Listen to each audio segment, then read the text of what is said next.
துவையலுக்கு முதல்ல ஃப்ரெஷ்ஷாக கொத்தமல்லி 2 கட்டு வாங்கிக்கோங்க.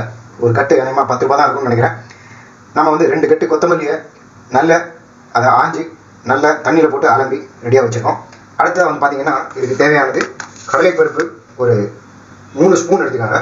3 ஸ்பூன் தான், நம்ம வந்து டீஸ்பூன் அளவுக்கு 3 ஸ்பூன் எடுத்துக்கோங்க.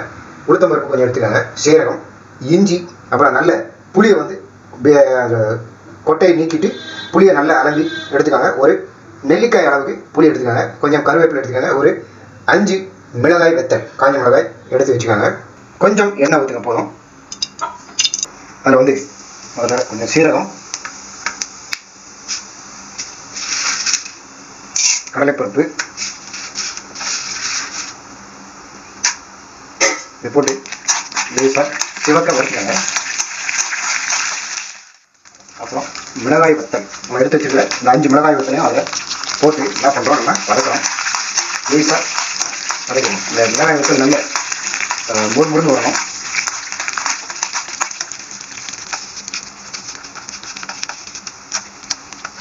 அப்புறம் நம்ம எடுத்து வச்சுருக்கிற இஞ்சி,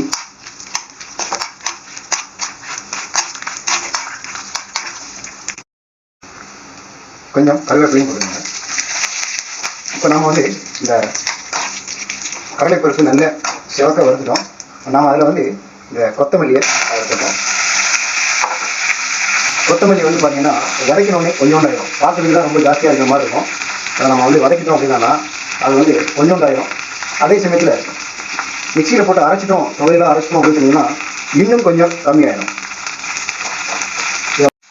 முதல்ல நம்ம போடும்போது எவ்வளோ இருந்தது கொத்தமல்லி, இப்போ பாருங்கள் அதை வதக்கினோடனே கம்மியாயிடுச்சு. நல்ல வாசனையாகவும் இருக்குது.